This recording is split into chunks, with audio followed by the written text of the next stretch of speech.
কলেমা যেই জায়গায় বসানোর দরকার ওই জায়গায় বসাইতে পারি নাই।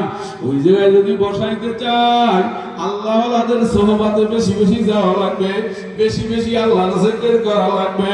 এই জিকিরের ঘর্ষণ যখন কলবে লাগবে আল্লাহর বদলে এমন একটা সময় আসবে দেখবে মাওলারে সারা কিছু ভালো লাগে না। আজকে দুনিয়ার পাগল এমন এক সময় আসবে যখন বান্দা হয়ে যাবে মাওলার পাগল। কাজী ভাইরা আমার বন্ধুরা আমার, আমি আর সময় নেব না, আমি জানতে চাই এখন কিছু টাইম মাওলার জিকির করতে আমরা রাজি আছি কিনা।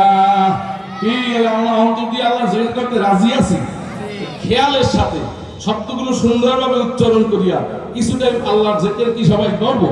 যদি জিকির করতেছে আসন দিয়ে বসি, মাথা নত করি, চক্ষু বন্ধ করি, আল্লাহু আকবার। যদি এখনো দিল না আল্লাহর জিকিরের দিকে ফিরিয়ে না আসিয়া থাকে, মনে বুঝানো মান কবরে কি যাওয়া লাগবে না, হাসরের ময়দানে বুঝে ওঠা লাগবে না।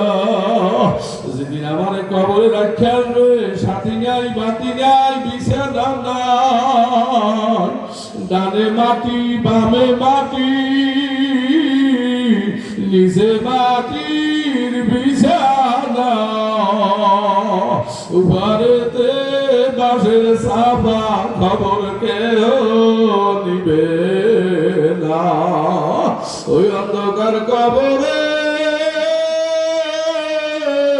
আমি একা কেমনে রব, সাথী নাই রে বাতি নাই রে কবরে, একা একা কেমনে রব কবরে।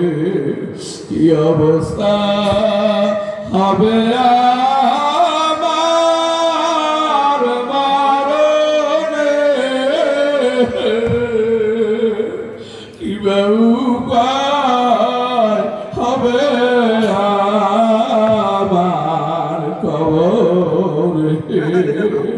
আমার ভাই আমার বন্ধুরা, যদি মাওলারে না লইয়া কবরে যায়, আল্লাহর হুদা বাইরে হয়ে গেলে ছেলে মেয়ের জন্য পাগল, বিবির জন্য পাগল, এই ছেলে মেয়ে বিবি আত্মীয় স্বজনরা দুনিয়ার ঘরে জায়গা দেবে না।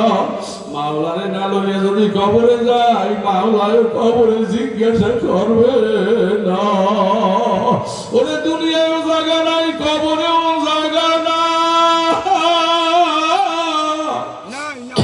আল্লাহর বান্দারা কেমন করবা, মন কিরকির কবরে হাজির হইয়া যাবে।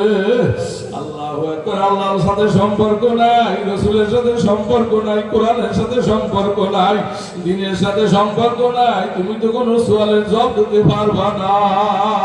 সাথে সাথে একবার কবরটা ফাটিয়ে যাইতেছে, জাহান্নামের আগুনে কবরটা ভরিয়া যাইবে। আল্লাহু আকবার। দুনিয়ার আগুন না, দুনিয়ার আগুন হাতে লাগলে হাত পরে, পায়ে লাগলে পাও পরে, আর জাহান্নামের আগুন যদি শরীরের কোনো জায়গায় লাগে, আবার মাওলা কোরআনে জানায় তাত্তালিউ আলাল আফরিকা, কলিজা পর্যন্ত পুরিয়া ছারখার হইয়া যাবে।